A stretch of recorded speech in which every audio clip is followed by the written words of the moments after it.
সবাই যুদ্ধের জন্য তৈরি? হ্যাঁ, আমরা সকলে তৈরি। আগে বাড়ো ভাইরা।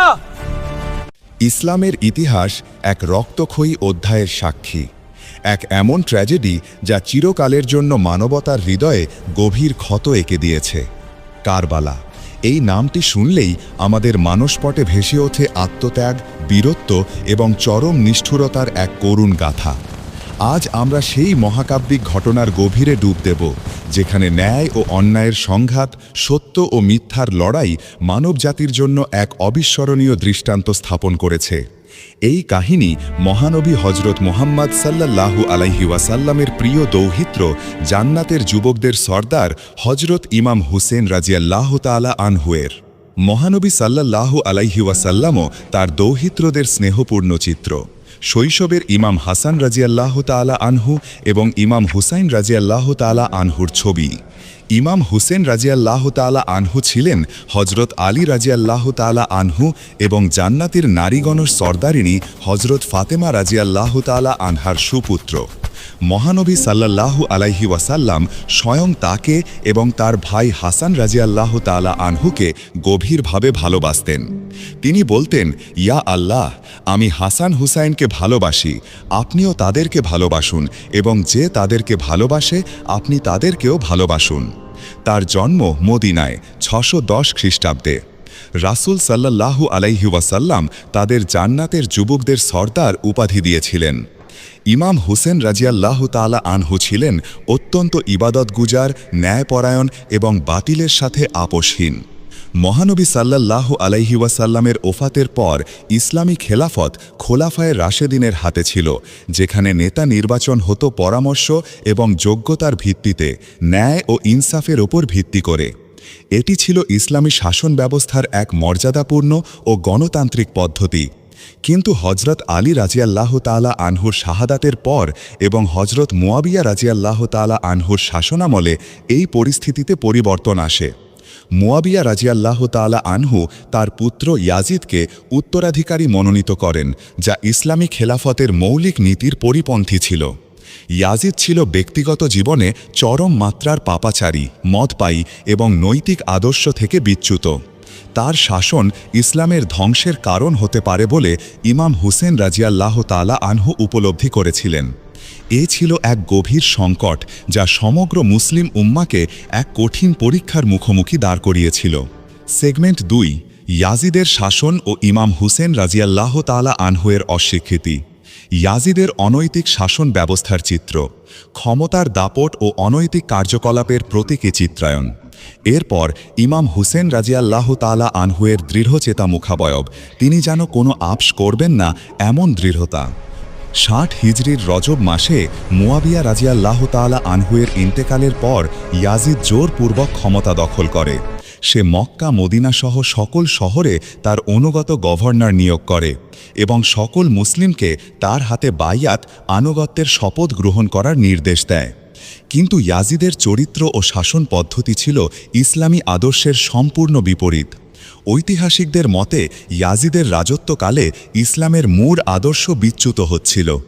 ইমাম হুসেন রাজিয়াল্লাহু তাআলা আনহু, যিনি সততা ও ন্যায়ের মূর্ত প্রতীক ছিলেন, ইয়াজিদের হাতে বাইয়াত গ্রহণ করতে অস্বীকৃতি জানান। তার কাছে ইয়াজিদের অনৈতিক শাসন মেনে নেওয়া মানে ছিল ইসলামের মূল ভিত্তিকে দুর্বল করা। তিনি বিশ্বাস করতেন যে একজন ফাসেক ও পাপাচারী শাসক যদি মুসলিম উম্মার নেতৃত্ব দেয়, তাহলে তা ইসলামের জন্য বিপর্যয় ডেকে আনবে। ইমাম হুসেন রাজিয়াল্লাহু তাআলা আনহুর আন্দোলন ছিল সৎ কাজের আদেশ এবং অসৎ কাজের নিষেধ করার নবীর আদর্শের সাথে সঙ্গতিপূর্ণ। তিনি ঘোষণা করেন, যদি মুহাম্মদ সাল্লাল্লাহু আলাইহি ওয়াসাল্লামের ধর্ম আমার নিহত হওয়া ছাড়া টিকে না থাকে, তাহলে এসো হে তরবারি, নাও আমাকে। এই উক্তি তার আপোষহীন মনোভাব ও সত্যের প্রতি অটল বিশ্বাস প্রকাশ করে। এই সময়ে ইরাকের কুফাবাসী, যারা হজরত আলী রাজিয়াল্লাহু তাআলা আনহুয়ের সমর্থক ছিল, ইয়াজিদের শাসন নিয়ে অসন্তুষ্ট হয়ে ওঠে। কুফাবাসীর আমন্ত্রণ ও বিশ্বাসভঙ্গ। কুফাবাসীর পক্ষ থেকে ইমাম হুসেন রাজিয়াল্লাহু তাআলা আনহুকে পাঠানো অসংখ্য চিঠির প্রতীকী চিত্র। মুসলিম বিন আকিলের কুফার দিকে যাত্রা, কুফাবাসীর আনুগত্যের শপথ গ্রহণ। এরপর পরিস্থিতির পরিবর্তন, মুসলিম বিন আকিলের একাকিত্ব এবং শাহাদাতের মর্মান্তিক চিত্র। ইয়াজিদের স্বৈরাচারী শাসনে অসন্তুষ্ট কুফাবাসী হাজার হাজার চিঠি পাঠিয়ে ইমাম হুসেন রাজিয়াল্লাহু তাআলা আনহুকে কুফায় আসার আমন্ত্রণ জানায় এবং তার প্রতি আনুগত্যের শপথ করার প্রতিশ্রুতি দেয়। তারা ইমামকে তাদের নেতা হিসেবে দেখতে চেয়েছিল, যাতে তিনি ইয়াজিদের অন্যায়ের বিরুদ্ধে নেতৃত্ব দিতে পারেন। এই চিঠির সংখ্যা প্রায় 12,000 থেকে 30,000 পর্যন্ত ছিল বলে ইতিহাসে উল্লেখ আছে। কুফাবাসীর বারবার আমন্ত্রণে সাড়া দিয়ে ইমাম হুসেন রাজিয়াল্লাহু তাআলা আনহু তার চাচাতো ভাই মুসলিম বিন আকিলকে কুফায় পাঠান, যেন তিনি সেখানকার পরিস্থিতি যাচাই করতে পারেন এবং ইমামের পক্ষ থেকে কুফাবাসীর বাইয়াত গ্রহণ করতে পারেন। মুসলিম বিন আকিল কুফায় পৌঁছালে প্রথমে তাকে উষ্ণ অভ্যর্থনা জানানো হয়। প্রায় 40,000 মানুষ তার হাতে ইমাম হুসেনের প্রতি আনুগত্যের শপথ গ্রহণ করে। মুসলিম বিন আকিল এই অনুকূল পরিস্থিতি দেখে ইমাম হুসেনকে কুফায় আসার জন্য চিঠি পাঠান, কিন্তু কুফার রাজনৈতিক পরিস্থিতি দ্রুত পরিবর্তন হতে থাকে। ইয়াজিদ যখন এই খবর জানতে পারে, তখন সে বসরা থেকে উবাইদুল্লাহ বিন জিয়াদকে কুফার নতুন গভর্নর হিসাবে নিয়োগ করে। ইবনে জিয়াদ ছিল অত্যন্ত নিষ্ঠুর ও ধূর্ত। সে কুফায় পৌঁছে মুসলিম বিন আকিলকে গ্রেফতার ও হত্যার নির্দেশ দেয়। কুফাদাসীর মানসিকতা পরিবর্তন হতে শুরু করে। ক্ষমতার ভয় এবং ইবনে জিয়াদের কঠোর নীতি তাদের আনুগত্যকে দুর্বল করে। প্রায় 39,500 জন মানুষ মুসলিম বিন আকিলের সঙ্গ ত্যাগ করে চলে যায়। মাত্র 500 জন অবশিষ্ট ছিল এবং শেষ পর্যন্ত তারাও তাকে একা ফেলে চলে যায়। মুসলিম বিন আকিল একাকী হয়ে পড়েন। 60 হিজরি 9 জিলহজ তারিখে মুসলিম বিন আকিলের বিশ্বাসঘাতকতার শিকার হয়ে নির্মমভাবে শাহাদাত বরণ করেন। তার এই শাহাদাত ছিল কারবালার মহাবিপর্যয়ের প্রথম ইঙ্গিত, যা কুফাবাসীর চরম বিশ্বাসভঙ্গ প্রকাশ করে। মুসলিম বিন আকিল রাজিয়াল্লাহু তাআলা আনহুয়ের শাহাদাতের খবর ইমাম হুসেন রাজিয়াল্লাহু তাআলা আনহুয়ের কাছে পৌঁছাতে 3 থেকে 4 সপ্তাহ সময় লেগেছিল এবং এই সময়ের মধ্যে কুফার পরিস্থিতি সম্পূর্ণ পাল্টে গিয়েছিল। মক্কা থেকে কারবালার পথে যাত্রা। ভিডিও। ইমাম হুসেন রাজিয়াল্লাহু তাআলা আনহুয়ের মক্কা ত্যাগের দৃশ্য। দীর্ঘ যাত্রাপথের কষ্ট, উটের কাফেলা, শুষ্ক মরুভূমির পথ, পথে মধ্যে শুভাকাঙ্ক্ষীদের সাথে কথোপকথন, হুর ইবনে ইয়াজিদ রিয়াহির সাথে প্রথম সাক্ষাতের মুহূর্ত। বর্ণনাকারী 60 হিজরির 8ই জিলহজ তারিখে যেদিন মুসলিম বিন আকিল রাজিয়াল্লাহু তাআলা আনহু কুফায় শহীদ হন, সেই দিনই ইমাম হুসেন রাজিয়াল্লাহু তাআলা আনহু তার পরিবার, পরিজন, বন্ধুবান্ধব এবং স্বল্প সংখ্যক অনুসারী সহ প্রায় 50 জন মানুষ নিয়ে কুফার উদ্দেশ্যে যাত্রা করেন। তার সঙ্গে নারী ও শিশুরাও ছিল। তিনি মক্কা ছেড়েছিলেন আল্লাহর ঘরের সম্মান রক্ষার্থে, যাতে সেখানে কোনো রক্তপাত না ঘটে। পথে মধ্যে অনেক শুভাকাঙ্ক্ষী তাকে কুফায় না যাওয়ার পরামর্শ দেন, কারণ তারা কুফাবাসীর বিশ্বাসঘাতকতা এবং সেখানকার বিপদের আঁচ করতে পেরেছিলেন।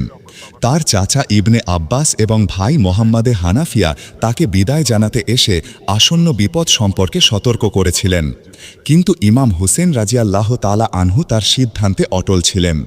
তার উদ্দেশ্য ছিল আল্লাহর ইচ্ছা পূরণ করা এবং সত্যের পথে নিজেকে উৎসর্গ করা।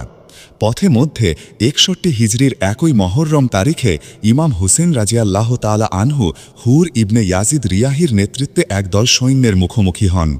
হুরকে নির্দেশ দেওয়া হয়েছিল ইমাম হুসেন রাজিয়াল্লাহু তাআলা আনহুকে কুফার দিকে অগ্রসর হতে বাধা দিতে। ইমাম হুসেন রাজিয়াল্লাহু তাআলা আনহুয়ের তৃষ্ণার্থ সৈন্যদের পানি পান করিয়েছিলেন, যা তার উদারতার এক উজ্জ্বল দৃষ্টান্ত। হুর ইমামকে কুফায় যেতে বাধা দেয় এবং তাকে একটি বিকল্প পথ অনুসরণ করতে বাধ্য করে।